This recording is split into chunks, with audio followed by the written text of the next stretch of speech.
today I will be talking about the women's Red Wing 6-inch Moc Toe and the Danner Bull Run women's Moc Toe.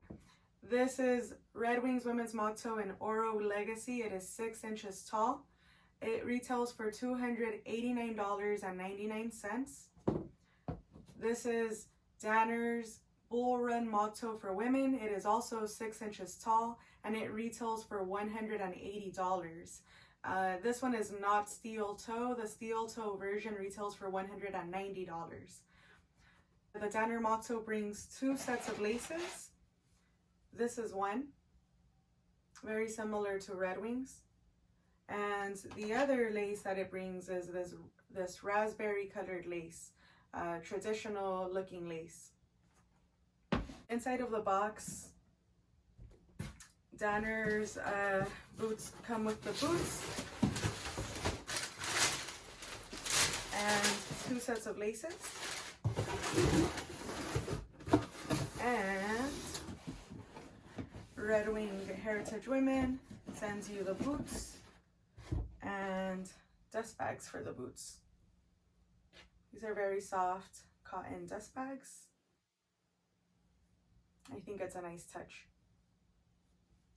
The Danner women's Moc Toe has speed hooks. It has 2 speed hooks up top, whereas Red Wing's Moc Toe does not. It is eyelets all the way through. I'm not a fan of their speed hooks because, in my opinion, they're just a little bit too shallow, at least for the laces that I'm using currently. Every time I get to the top and I'm putting them through, sometimes the lace just falls out. I really have to focus on getting the lace in there properly. Sometimes I'll do it and I'll notice that the lace, again, it just falls out, but that's them right there. They are convenient. I think if I switch the laces out, I'll have an easier time. These are just a little bit too wide for the speed hooks, I think.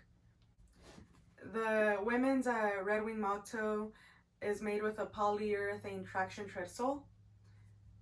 And the Danner Bull Run Moc Toe is made with a soft rubber sole. The difference between the soles of these boots is that this one helps you from electrical charge and this one does not. So this one is more of a work sole, whereas this one is not classified as that. But both are very similar in traction. I feel the same when I'm wearing both soles. And the density of the women's Moc Toe sole is the same as the Danner's. They're both very soft soles. Both of these boots are made with oil tanned full grain leather.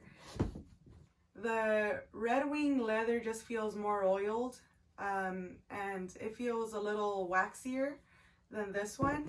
This one to me feels soft. It's different. It feels a little more dry, but it does have a velvety feel to it. It almost feels like nubuck. Both leathers are very, very similar in density. I actually want to say they're the same. They're both very flexible, very soft, and they do feel like they're the same thickness to me. Both of these boots have a gusseted tongue that comes up to the same level. A gusseted tongue prevents water and debris from getting into your boot. Either one of these boots is waterproof, but they're both water resistant. And when I'm wearing the boots, they do feel completely different from one another. This one to me feels more flat. That's how I would describe it. And this one I feel like there's a little bit more going on. It feels slightly more cushioned to me, and it feels like I'm a little bit higher within the boot. Whereas in this one, again, I just feel like I'm lower. The Danner Bull Run Moc Toe has an insole. It's a polyurethane insole. They call it their Ortholite insole.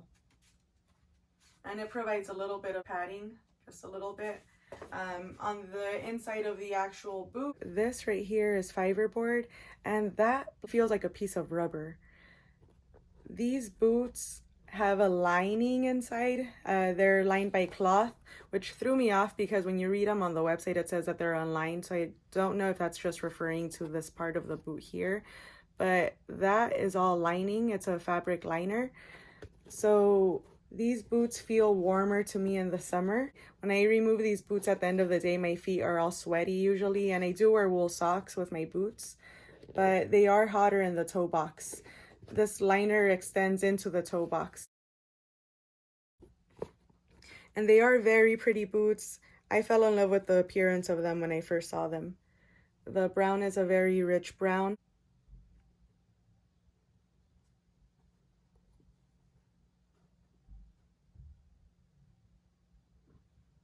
And the Red Wing Moc Toe has an insole that you cannot remove.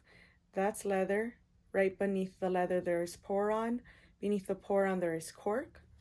Beneath the cork there is a leather midsole.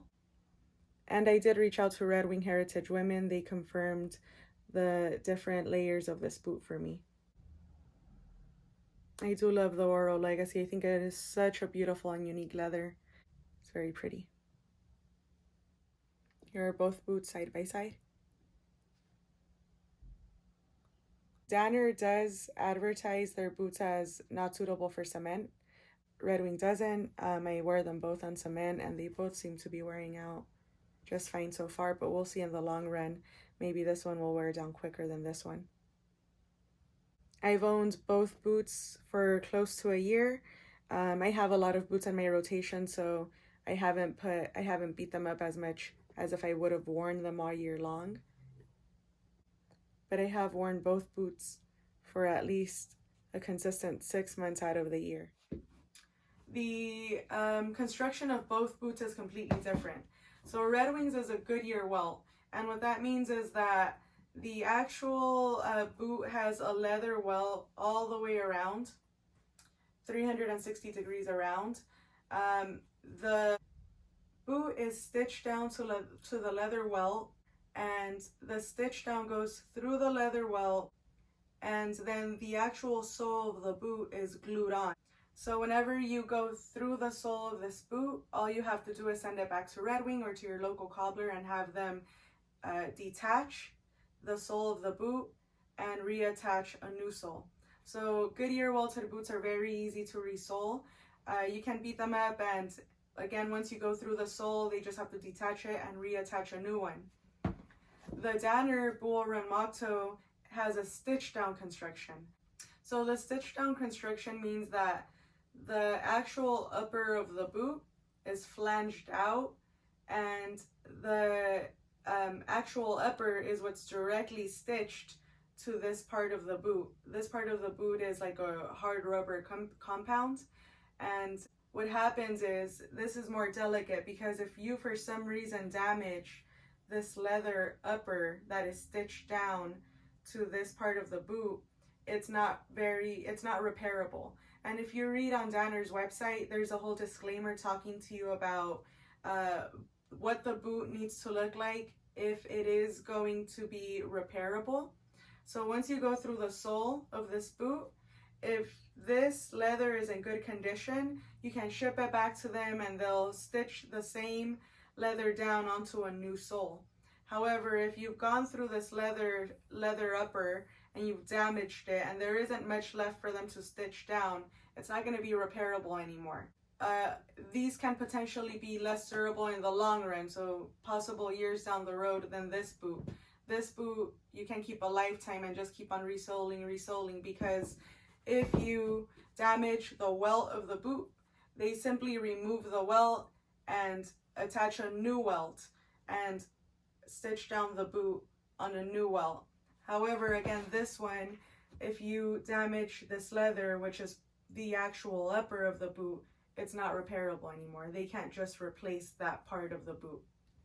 This boot, as you guys can tell, is more wide, and that's one of the pros of having a stitch down construction, that because the leather is flanged out, it provides a little bit more volume widthwise within the boot. This boot, the leather upper is tucked under, so it makes it a little bit more narrow widthwise. However, the volume and height feels nice and it feels fine to me. I have enough room in the toe box. Something else that this boot has is it has a steel shank. And a steel shank is just a piece of metal, and it's in the center of the boot. And a steel shank is supposed to help provide you with more stability. and this boot does not have a steel shank. I've worn both of these boots for long shifts at work for 9+ hours, and I feel fine in both boots. I don't feel fatigued in either boot, so I don't know that I actually feel the difference with this one having a steel shank and this one not having a steel shank. Both boots have a very comfortable sole to me.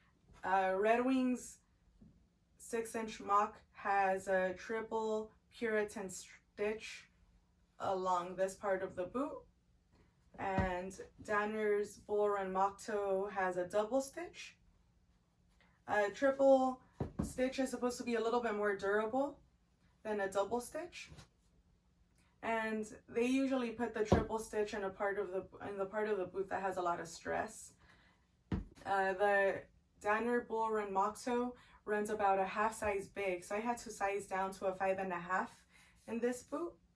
And the Red Wing 6-inch Moc runs true to size, so I have a size 6 in this one. The break-in period was very easy in both of these boots.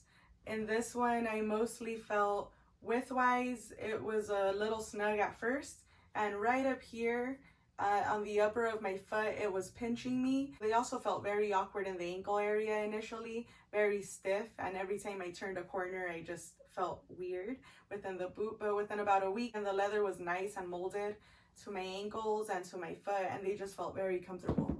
And same thing with these. These initially just felt snug, mostly widthwise. I didn't feel anything on the top of my foot, but widthwise they did feel a little bit snug. And they did feel a little bit awkward on around my ankle area, but not as much as the Danners did. So something else that's important to me about the way that these boots are made is that the Danner Bull Run Moc Toe is not fully made in the United States. It is partially assembled outside of the US, and they finish assembling the boot in Portland, Oregon, which is where Danner is located. Whereas the Red Wing is fully assembled in the United States from US materials. They're located in Red Wing, Minnesota. So this is 100% American made, whereas this is partially assembled in the United States in Portland, Oregon. And that allows them to cheapen the price of the boot, and they do talk about that in their website too. So that's also one of the reasons why this boot is a little bit pricey. As far as quality goes, they both feel like they're great quality, but I am partial to this one. It just feels better overall to me. Feels like it's constructed better, and what I do like is that I don't have to worry about damaging the welt. I know I'll be able to resole these for a lifetime if I want, whereas these I have to be a little bit more careful, because if I damage this leather part, they won't be able to attach a new sole anymore, and that'll be money down the drain for me. But both of these boots are very comfortable for all day wear. I enjoy them both, and I really hope that this review was helpful. If you have any questions, or if there was something that I forgot to mention or I didn't mention, please reach out and ask.